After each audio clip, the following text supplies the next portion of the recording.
What if there were a medicine that could heal almost anything, That would be great. but they didn't want you to know about it? Sorry, who's they? Some people are following me, and I brought my tortoise. From executive producers Mike Judge and Greg Daniels and co-creators Joe Bennett and Steve Healy comes an animated comedy thriller about what it takes to change the world. Common Side Effects. New episodes, Sundays at 11:30 p.m. on Adult Swim. Now streaming on Max. EVO. This series contains adult language and depictions of graphic violence. Listener discretion is advised.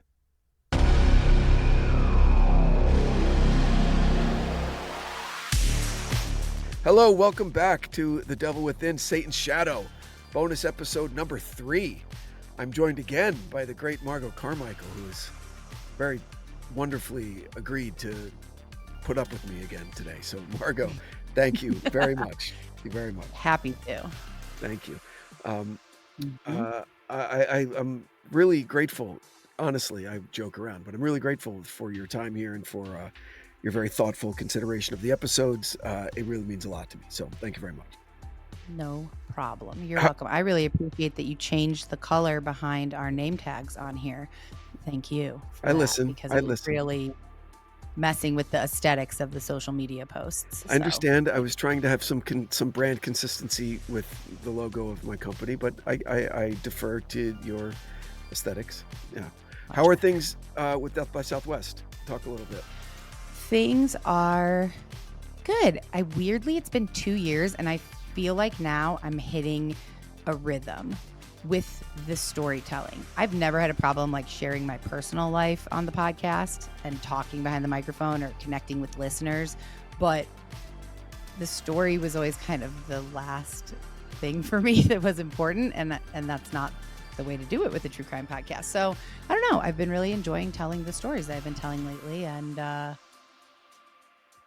like that. So it's good. Terrific. Well, you're a master at creating those social relationships, and we could all learn from that. So well done. Thank you. So Satan's Shadow, episode 3, Gluttony. Whoa. This episode was jam-packed.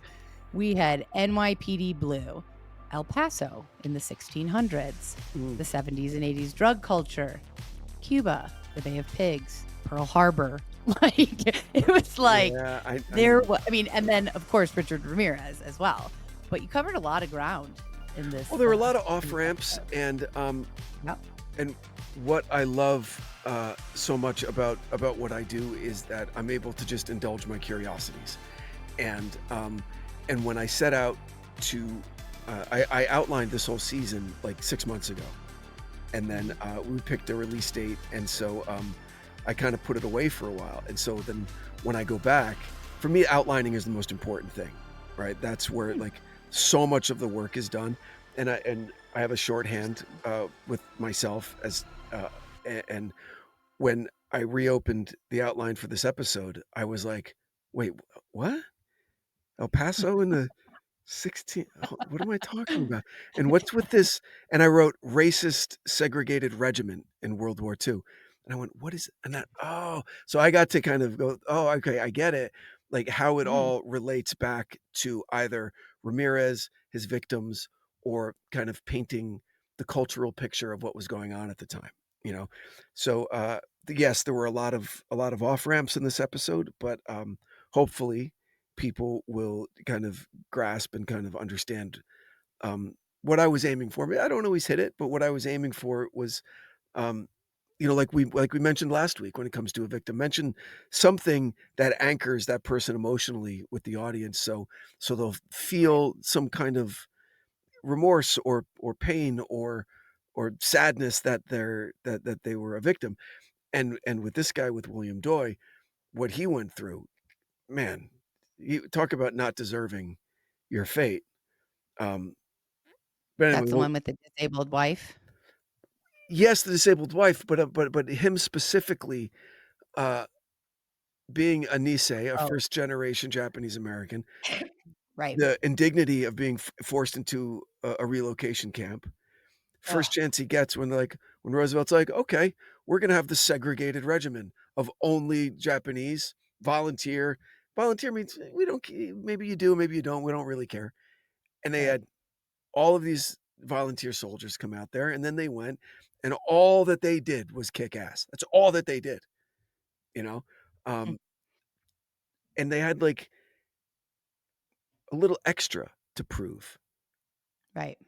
which is ridiculous to ask of natural born US citizens. Completely. It's Completely. absolutely But yet ridiculous.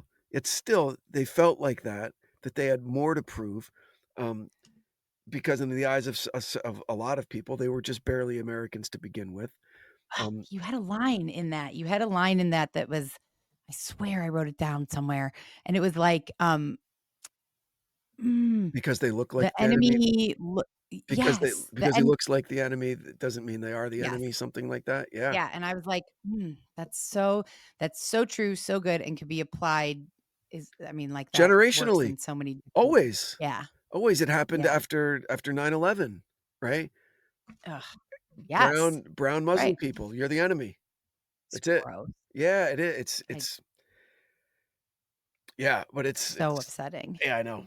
It's our history. But anyway, so And yeah, then the fate that go he ahead. met after like a difficult life, and then he's 66, right? And like, and then that's what happened to him. Random act of evil. Ugh. Yeah, I know. I know. But Yeah, anyway, there was the murders in this were oof, very gruesome. they But get worse. before we get there, Yeah. again, I want to compliment you on the music. You actually sent me down a tangent. The music was so good. It has been in every episode, but it was so impressive in this one, and like very, talking about El Paso, there was very different music from when you were talking about the 80s, and Yeah. like it really went well and like set the tone. And I in my head was like, what? Like, how is Branden doing this? And so I started looking up, like, is there an AI program that I could upload my podcast audio into, and it would analyze it and then pick music, royalty-free music that would match the different like Hmm. parts of my podcast? And it turns out there are several, but I haven't had time to like investigate if they're actually, there are, but do they actually do what an actual human can do? Probably not.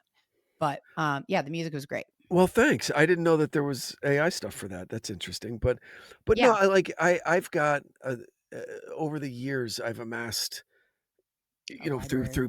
paid services like a library that honestly probably no one else would be able to use because I rename all of the tracks in my like Yeah. fucking guerrilla method, right? Oh my Funny, god, I'd love to see that. sad but fast, like shit like that. Like that's so when I'm editing, I'm like, "Ooh, this is That makes sad, but it should sense. be faster." I know I have a sad but fast track somewhere in here, right? But a That's lot of the so music in funny. this also is new. I'm kind of finding it as I go. And it's all, it's again, just it's theater of the mind, right? So it's to try and put the listener in a spot, You did. You do. that kind of complements and sometimes it's a cheat. Sometimes it's a cheat for my writing not being up to snuff, and so the music kind of complements it and helps it. No, but it is, that's true. And I mean, sometimes, that makes sense. yeah, and conversely, sometimes if I think I have a really cool turn of phrase or a really nice run, I'll let the music drop out so I can peacock a little bit, you know what I mean? Right. Right. But but Yeah, that makes sense. that's why there's a lot of music in the episodes. So just There is a lot of yeah, music and clips, yeah. and the I was wondering in the beginning, the clips, like it's in one of, like, this person's talking and it's in this ear, and then this Mhm. person talks and it's in this ear. Was that purposeful? I literally wrote down, "Who the fuck are you?" Like, I put down, like, clips in different ears. Who the fuck are you that you can do this? Like, When you figure out the editing software we use, it takes 3 seconds to oh, okay, to it was really cool. I to thought go that from was it to go was it from was ear to kinda ear. like, "Whoa." I Yeah, was like, "Whoa." yeah. But it catches your attention if you're not already paying attention to be like, "Oh, Cool, okay." cool.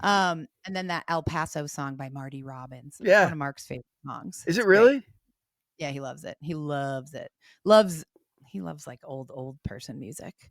Um, but yeah, so that Okay. stood out to me. And the history of El Paso. This is the first time in these episodes that I've known some of the things Oh, cool. that you were talking about, because I've covered Stories in Death by Southwest from El Paso and given like a history of El Paso. And then also I taught 4th grade. And Mhm. so the Explorers, we taught that. So Yeah. I knew some of it, which felt nice. I didn't feel like so stupid, like I was in history class. So it was good. It was very interesting. But you did say something. You said the thriving city of Juarez. Yeah. And like, I mean, thriving in murder, or, Juarez is so unsafe. So unsafe. Granted, it's no longer a tiny village, okay? It's a city, Okay. okay? It True. has sadly kind of evolved with that region of Mexico, Devolved. right, as a result of kind of rampant, the cartels and the drug trade Cartels. and all that, right? So it's yes, but it may have been gilding the lily a little bit there, but A little bit. I mean, I literally, when I used to drive from Atlanta to Tucson when I lived in Atlanta, and when my mom was alive, I'd drive to Tucson for a couple months. Mhm. And you go, if you go the southernmost route, you go right through El Paso, and like you're driving on the 10, and Juarez, I could spit. Mhm. I could literally spit out my car window into Juarez. It's right there. Yeah. And I was so terrified driving through there, and I had my bulldog with me, that like when I had to stop for gas, I like had a knife in my pocket and I'm Mhm. like looking around. I mean, like I was overly paranoid, but because El Paso is a very beautiful city in some ways, but the fact that it is so close to Juarez Yeah. would be terrifying. I could never live there. It's really interesting because, El Paso was voted the best city to live in America like 5 separate times. That's another note that like In the last when was like that? 5 times in the last 20 years. I think Really? 2022. Oh, yeah, 2019, a couple years in a row. Yeah. That's shocking to me. Although when I have badmouthed El Paso on my podcast, I've definitely had people be like, "Hey, I live in El Paso and it's Yeah. really nice." And I was like, "Okay, sorry. I've only driven through and it scared the shit out of me because of Juarez mostly." Yeah. But I mean, I guess 300 days of sunshine they have. Yeah. Yeah, You know how many we have here in Tucson? how many? 350. Wow. That's Annoying. that's a lot. Sucks. Yeah, I don't like it. You should get into the Um solar industry. No kidding. I mean, it's sunny every day. We haven't had rain in, I don't know, months. It's raining here today. It's rained a So, lot. well, that was something I wrote down when you got into the third circle of hell with all the rain. First of all, whoa, the writing here Thank you. was like, How I mean, awful is that? How awful does that sound to you? I mean, just the way that Dante described the ground, not solid, but not yeah, I that mean, was just cool. like just grossly spongy that starts to suck you in but never fully does. The rain, you're just covered It in made muck. me want rain. Oh, I literally wrote down, so far, if I had to pick any circle of hell to be in that we've covered thus far, it's going to be this one because I miss rain. I could really go for some rain. just that And constant, dirty, fat no, rain, he called it. yes, that's what you said. Oh, It. I stole that from Dante. Yeah, but Oh, really? yeah, Because I was like, whoa. yeah, The kind that promises neither dawn nor dusk. It is perpetual, as is all else in this dismal ring of the inferno. The rain, filthy, fat, putrid, descends in slow, relentless sheets, each droplet pregnant with the weight of sin. that's That's Dante. Yeah, so cool. yeah, yeah, That's yeah. so good. I mean, wow. And did you write this? Because I also loved this part. Sin was not the sin was not in their consumption, but their failure to see beyond it. Yes. They mistook pleasure for fulfillment, mistook fullness for contentment, mistook the momentary satisfaction of the body for the nourishment of the soul. Oh, They're damned to a hunger that can never be fed. I love that. That wow. is well written. Yeah, well, thank you. That That's is well written. And also, I thought oh my God, isn't this like America? or Kind of or like consumerism consumerism. Yeah, yeah, I guess. right. Like one and the same sometimes. Capitalism, yeah. Right? That like people think you buy more, you have more things, you're going to be happier, you feel fulfilled, but those things aren't fulfilling you. That's all I could think. That's what I was thinking about. But I thought that was quite poetic. Every idea starts with a problem. Warby Parker's was simple. Glasses are too expensive. So, they set out to change that. By designing glasses in-house and selling directly to customers, they're able to offer prescription eyewear that's expertly crafted and unexpectedly affordable. Warby Parker glasses are made from premium materials like impact-resistant polycarbonate and custom acetate. And they start at just $95, including prescription lenses. Get glasses made from the good stuff. Stop by a Warby Parker store near you. Pack your body bags. We're going on a slaycation. Kim, what's a slaycation? A slaycation is a murder or mysterious death that happens while you're on vacation. If you like to mix humor with horror and travel, Join me, Kim Davis, And me, Adam Tex Davis. and me, Jerry Colbert, as we look at the craziest slaycations that will have you asking, what the F is wrong with people? You can find Slaycation on Spotify or wherever you get your podcasts. Just remember, getting away can be murder. Because remember, we're dealing with a 14th century attitude towards sin and virtue in Dante, okay? That has been so denuded over the centuries, right? That it's unrecognizable because, and I kind of mentioned that towards the end, right? Like who among us hasn't overindulged, right? Or overspent or whatever. Who hasn't had the urge to There take you- beyond necessity? Right. Okay. So does that mean that we're course. sinners and that we belong in hell? No. And you know what, Margo? It wasn't really like that back then either. Okay. There were a lot of Sure. posturing religious people who would try to take the high road and then go to a brothel afterwards, right? And then Right. quick run into confession and get absolution and see you later, everything's cool, right? Like that's the golden parachute of Catholicism, you know. But for someone like Dante, right, who was creating this seminal work and also trying to portray himself as a very pious religious person, you know, to be taken seriously by the ruling class because they faked it better than anybody. Okay. Like our politicians here, like you can't get elected in America unless you say, I love God and may God bless us all and all that. Okay. It was the same. I know it was the same thing back then. So, but Dante takes Well, and it's the same thing now Same that thing now. you just said, like go to a brothel and then go and pray. I feel like all people in power are doing shady, shitty things and then, oh, please of forgive course. me. And blah, blah, I mean, blah. regardless of anyone's political persuasions, it's tough to deny the hypocrisy of just take Donald Trump and Elon Musk. Together they have like 13 kids from 7 women, but they're who the religious right thinks will deliver us from, you know, the moral decay. Okay, I guess. I find that immensely Deplorable. hypocritical, right? Of course.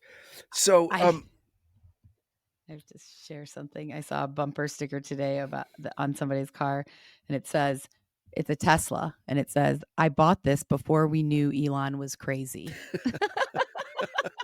I thought that was really funny. Like, that has to be a recent bumper sticker, but I thought it was pretty funny. that's a good bumper sticker. Wow, that person's making money. Wow. But so anyway, yeah, it's a very interesting Ring of Hell. See, it's my least favorite. So oh, really? Yeah. Because I mean, really think about it. You're never dry. You're never clean. Yeah. Everything's sodden and wet and filthy and dirty and cold and clammy and But you're gorging on meats dripping in fat and sauces thick with cream and wines aged to the perfect bouquet. Yeah, that's Dante. Yeah, I like it. I so far this is where I'm going if I have a choice. But you're never like, whew, that was great. That's enough. No. Yeah, that's great. You never Oh, get full. You could just eat forever. It's my dream. I would love it. That's Do you know that I've been like limiting my food for like 20 years? mhm. If I could just eat without ever thinking about it and never have to like whatever, I'm already in hell. I may as well enjoy this food. Wow. I'll take Okay, it. well, we're different there. Okay. Yeah, Okay. for sure. Well, yeah, I mean, like, I'm assuming, I know you like run and stuff and Mhm. you're health conscious, but I'm assuming you haven't been dieting or not even dieting, like concerned about your physical physique to the point where you are, mentally counting calories and grams of protein in every single meal. No, but that happens I've been doing that for a long time. Like, that happens pretty naturally Me for me. too. Like, I know my So body sick really of it. well. No, I know my body really well, and I know like, stuff like, "All right, I'll skip lunch if I wanna have a huge dinner with the family," Sure. to try and keep my caloric intake within a range plus or minus 2 or 300 per day, right? Then I know that, I won't go too far afield and I'll have the energy that I need, and I won't start, like, putting on weight, and I know what I burn when I'm running or when I'm in the gym or when I'm in the sauna. So, yeah, it just if Yeah, you're also a man, so it's like, you could be like, "Oh, I'm gonna limit my calories for today," and then you lose 15 pounds, and I'm gonna go for a run, and then you've lost a ton of weight. Whereas, like, a woman of the same age will have to run 6 miles every day for a year. I'm like, "Oh my god, I lost 5 pounds." Different. I So, guess it's different. I guess it's different. it's different, but I choose gluttony. I We'll would see. much rather be I would much rather be in the tempest-tossed, stormy world of the lovers gone wrong. I'd like to live there. But, like, Lust. lovers gone wrong, I feel like it'd be lust, but it would also be, like, pain and heartache in there too. Yeah. Ugh, Yeah. no, thank you. Okay. No. Actually, I would prefer to have lived in the '80s, Mm. like how you said, it was the '80s, man. Cocaine was everywhere. I'll take it. That's where I would like to live. I was definitely wish that I had, like, been born in the '60s, so in the '80s, I could have been 20, and I could have Wow. really enjoyed it, like, when it was, like, not such a big deal to be doing cocaine. Yeah, I was way too when no late. one knew how addictive and destructive it was. Sure. Amazing. Yeah, I would have amazing. loved it. I know. Ugh. But talk about music for a second. Finding these '80s kind of Oh, soundtracks has they're been really so fun. good. Really Oh, it's so yeah. good. I was like, "Ooh, I feel like I'm in Wolf of Wall Street right Yeah. now." Like, it Yeah, took yeah. me right there. All the finance bros and, like, I really liked this section. I mean, I really love cocaine, so Right. that's part of why I liked it, but, I Well also like the '80s. well, wait till next episode, the next circle of hell is greed. So Oh, we revisit this, in okay. a more major way. So, yeah. Yeah, I really liked it. I think it's absolutely crazy. I already knew that about the Coca-Cola. The Mhm. cocaine used to be in Coca-Cola. Nuts. Yep. Unbelievable. Yep. I also really liked you called yourself out here a little bit.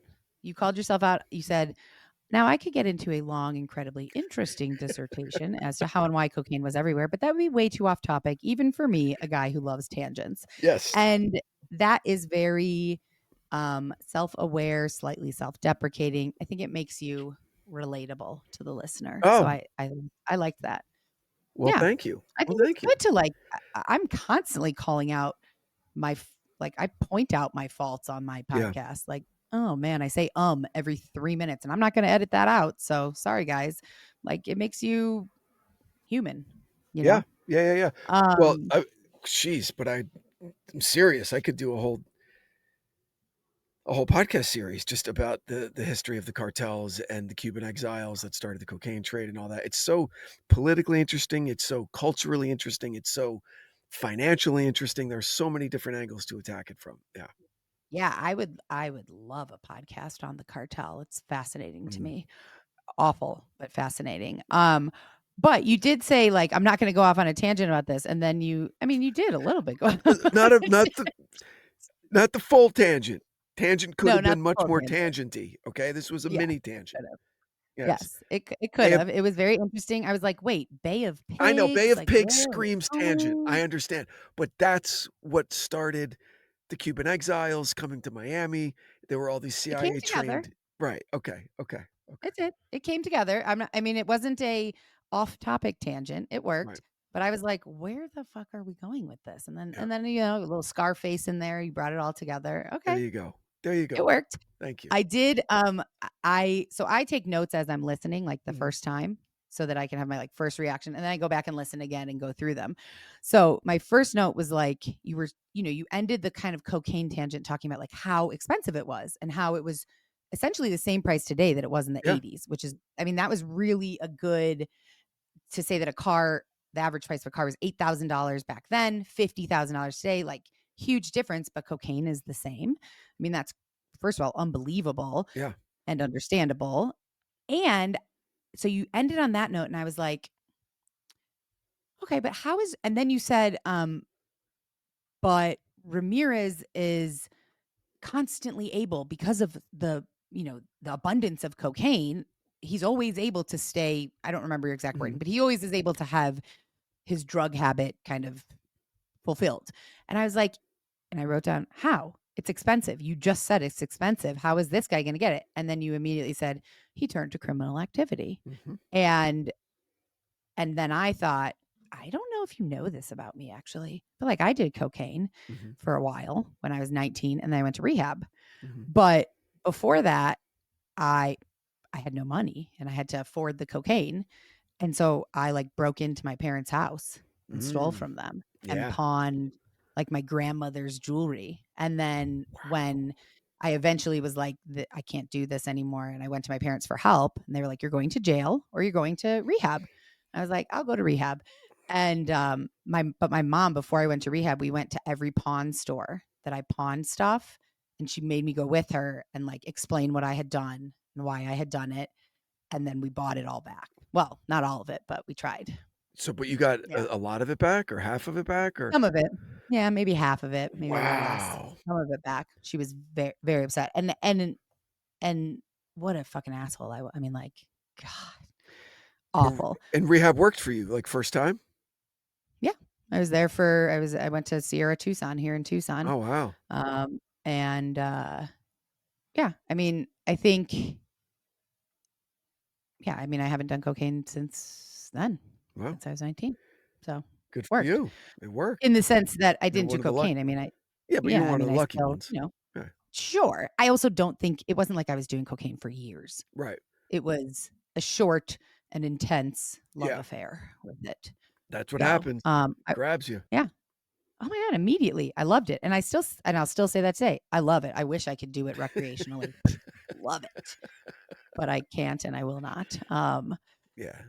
So So destructive. that was that, but that made sense. Like that clicked for me that like, oh yeah, of course, his criminal activity. He has to be stealing stuff because how else is he gonna afford this? Again, next episode, we get really deep into who his partners were, how he was making money, what that whole kind of system kind of looked like. Oh, good. Yeah, who his criminal partners were, how we met them, how, like all that. It gets into that because that was a big question that a lot of that, not just you, that a lot of people have. Like, how is he Yeah. doing this? How is he affording this? And then I was like, how is he stealing all these cars? Because you were like, he steals a different car. And I was like, does nobody care about stolen cars back then? Sure they do. So That was like, ultimately his undoing, oh, which you really? will find out about. Yes. Oh. Yeah. Okay, so I have a question Yeah. for you. You talk about how, and like this makes sense, that the cocaine fueled his psychopathy, his hypersexuality, and his violence and all that, which sure, that completely makes sense.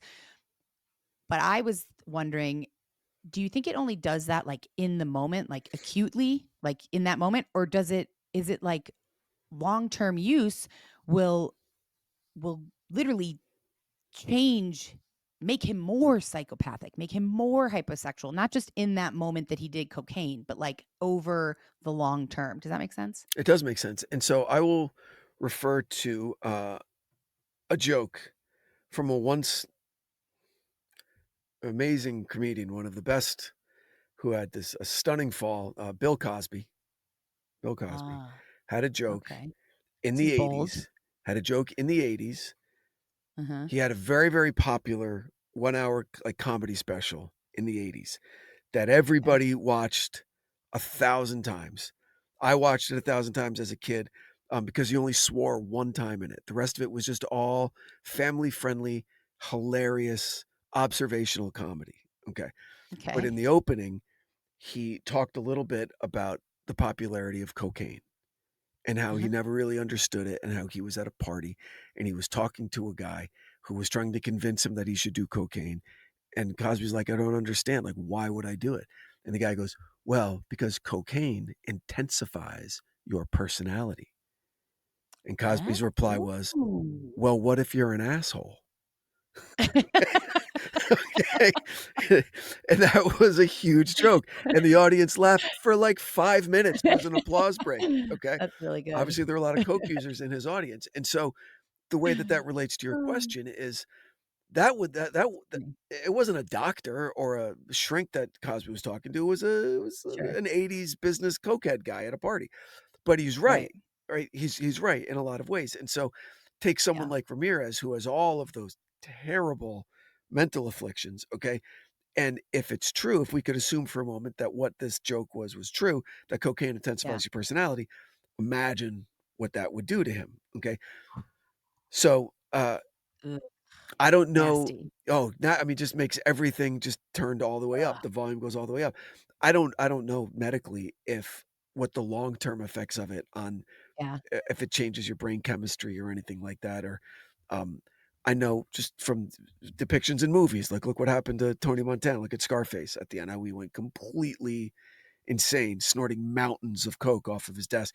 Lines were so big he's cutting them with his hand. Oh, I wish I was there. You would have Uh, totally been an 80s Miami, like, coke girl, huh? oh, Hanging out I with the would have cartel loved people, it. right? Totally. Totally. I wish. Man, would have loved it. My goodness. So, I guess we can assume that whatever Ramirez's proclivities for violence and hypersexuality and just mayhem were They were turned all the way up massively by cocaine. intensified, um, when he was on coke. Yeah. I have one more question, and it's going back, but I meant to ask this earlier. Like, it was interesting, and I guess maybe you could assume that he likely came from not a great home based on how he turned out. But like, do you think? I mean, you have to assume that had contributed to who he was, right? His violent home life. One of the circles of hell upcoming is called Violence. And that episode is pretty sure almost completely dedicated to Oh, a really deep dive into how he grew up, okay, good. who his Oh, cool. influences were, what kind of shaped him. And it's really unsettling. Okay, good, because you really tease it. Like at 10 years old, he was drinking and what, and I mean, Escapism. and I was like, well, I want to know more Yeah, oh, you about it. So will. that's You will. okay. You will. Okay, good. Okay. Yeah. Good. Yeah. I liked that you explained the fingerprint on the screen. Yep. And like, because when you were saying that, like, he's been booked before, he served time in LA County Jail. And in my head, I'm like, well, how the fuck did no one guess or get a vibe or like just recognize that this is a lunatic? Mhm. And maybe, we should look into him more. I guess you can't really do that just based on the fact that he seems like a lunatic. But yes, then the next question was, well, if he's been fingerprinted, like, why Yeah. did they not catch him? Yeah. And he wore I feel gloves. like He started wearing gloves. right. Yeah. So, oh God. Okay, so the crimes. Mm. Really, your descriptions of these, I was like pained. It was shot him in the face and then beat him unconscious. First of all, he wasn't unconscious from the shot in the face, I guess, and then continued to beat him. And this guy lived briefly. I mean, that's Long enough nuts. to make a phone call. Yeah. Kind of unfortunate. He would have been better if he had just died, probably, because Yeah. like that can't even imagine. Just awful. And he did or didn't rape the disabled wife who was in bed. Didn't, I think, because I wrote down, he did. I wrote down why only rape but no murder. Why didn't he murder her? It's so weird how he, like, no rhyme or reason. Exactly. Just like, maybe I'll kill him, maybe I won't. Yeah, exactly. You don't. That's what the investigators were dealing with. Are we sure it's the same guy? Sometimes he kills, sometimes he doesn't. Sometimes they're young, sometimes they're old. Sometimes it's a gun, or it's a knife, or it's strangulation, or it's thumb cuffs. What? Fuck did he get thumb cuffs? Those sisters, there's for so many reasons. And honestly, you said, sadly, they never regained consciousness. And I thought, maybe it's not so sad. Sad for the investigation, not sad for them. Like, thank God, because how absolutely awful. Stabbing, electrocution. I mean, just. Yeah, you said tortured with the cord and. Yeah, so basically he took a desk lamp and yanked the cord out of the lamp part, so there were exposed wires, but then plugged it into the wall and just kept zapping her. Yeah. Oh, God. Yeah. Jesus. Which was new. The cops are like, what the fuck is going on here? Cuffs, that was new, right? Say that again? The thumb cuffs were new. Thumb cuffs were new, and then the electrocution was new. And then, drawing pentagrams. Yeah, last time it lipstick. Last time it was an inverted cross. And this time it was pentagrams on the legs and on the wall. And so it's the beginning of his really almost completely being overtaken with the satanic kind of elements of his belief structure that soon would become his entire motivation, which is dangerous. Again, I've said it and I'll keep saying it. People who think that they're being commanded by a higher power, either good or evil, there's no stopping them. There's no stopping them. Yeah. So he left another shoe print on the clock radio. And all I could keep thinking was no hair, no finger. Like, I picture him, assaulting these elderly women, and I'm not picturing it, but I'm picturing him, and he's got like his hair's all crazy, and he's sweaty, and he's gross, and he's on cocaine, so he's kind of, I don't picture it like a very controlled.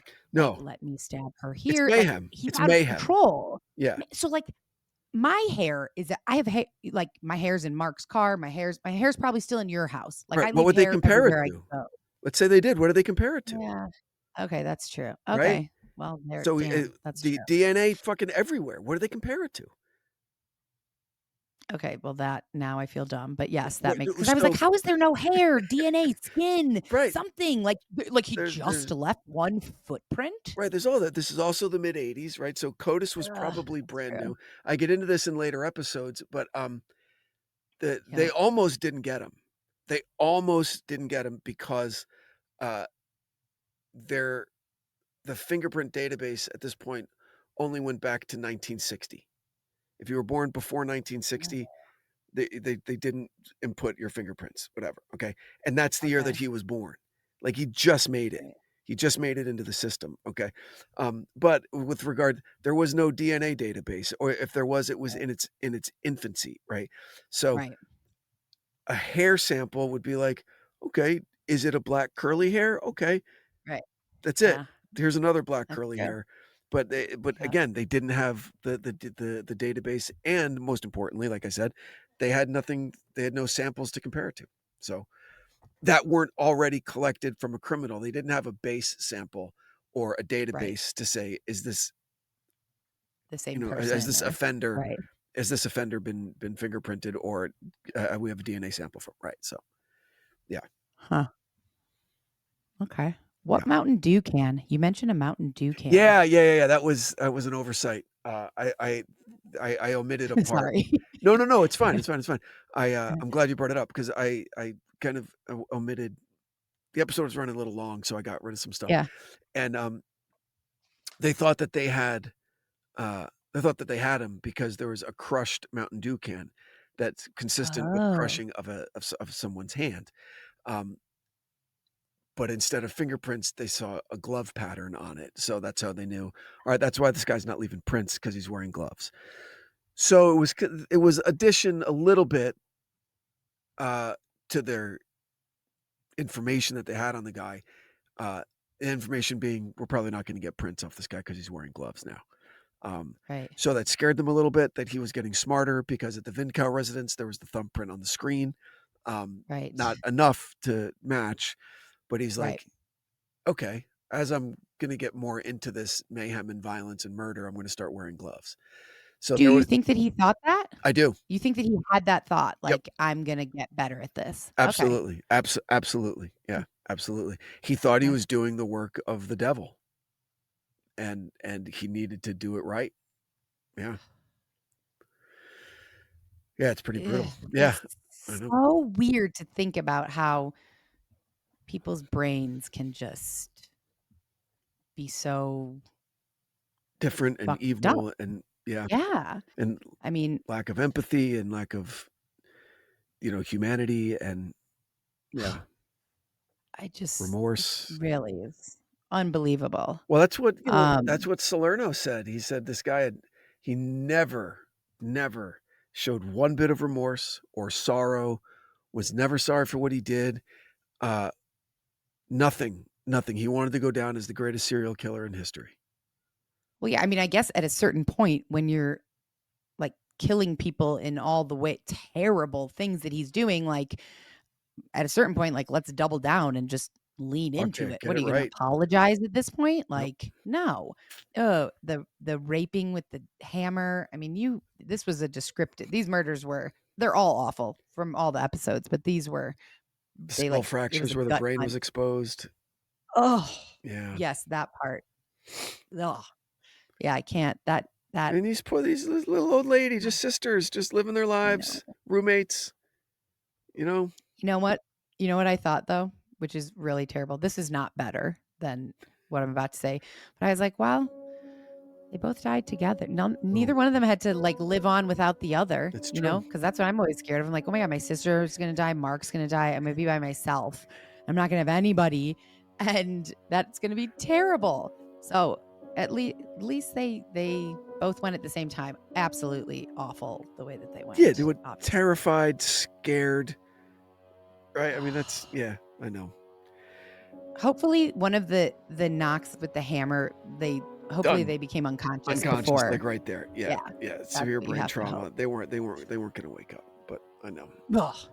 Yeah. Terrible. Really good episode though. Well, thank you. Really good episode. I appreciate this was it. a tangent-y episode, but you did a good job. You are very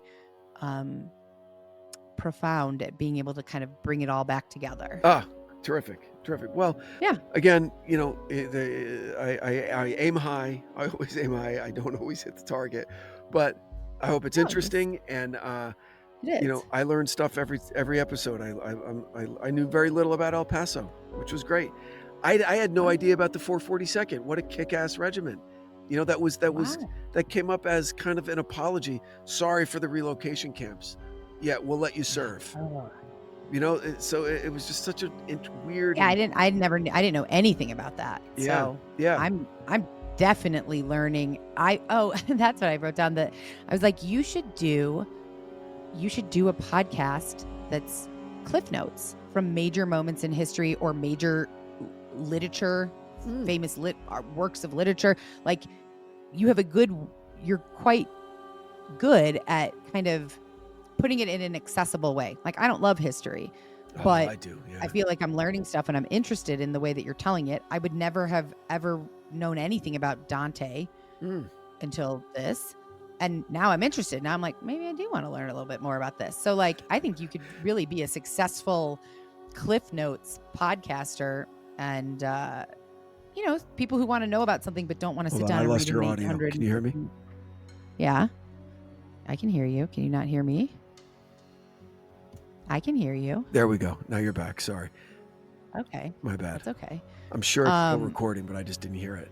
So I It's still hope maybe you'll read Dante. Maybe I will. Or maybe you'll start a Cliff Notes podcast and you'll just tell me about it and I don't have to read it. Oh, you're having technical difficulties. Can you hear me now? Can't hear me? I can hear you. I can hear you the whole time. Great. Okay, good. I can hear you. I hear you. Not hear me? No, I got you. Oh. I got you. Sorry about that. Sorry about Okay. that. Well, listen, thank you. Thank you all right, for well, listening. yeah. Really, and for your great notes. And episode 4 is in the Dropbox. Oh, it is? Okay, good. Well, no, not yet. Not yet. It will be. Oh. It will be soon. It will be soon. So, Okay. I just want to say again, really, thank you for listening. Thank you to all the listeners out there of The Devil Within, Satan's Shadow. If you enjoyed the episode, please consider sharing it with a friend. Go over to Apple Podcasts, leave a rate and review. Every little engagement helps the algorithm like crazy. And please consider supporting the great companies that support the show. When you hear me reading goofy ads, it's really from the heart. And without their support, I couldn't do what I do. So really appreciate Good it. job. And thank you, Margot, again. And Thank you. and we will see you soon. So, and please, Death by Southwest with Margot Carmichael. Check it out. And until next time, stay safe out there. Bye. The Devil Within is an EVO production, recorded live at Bel Air Studios in Los Angeles, California. Written and produced by Branden Morgan, executive produced by Danny Abelson. For The Devil Within, I'm your host, Branden Morgan.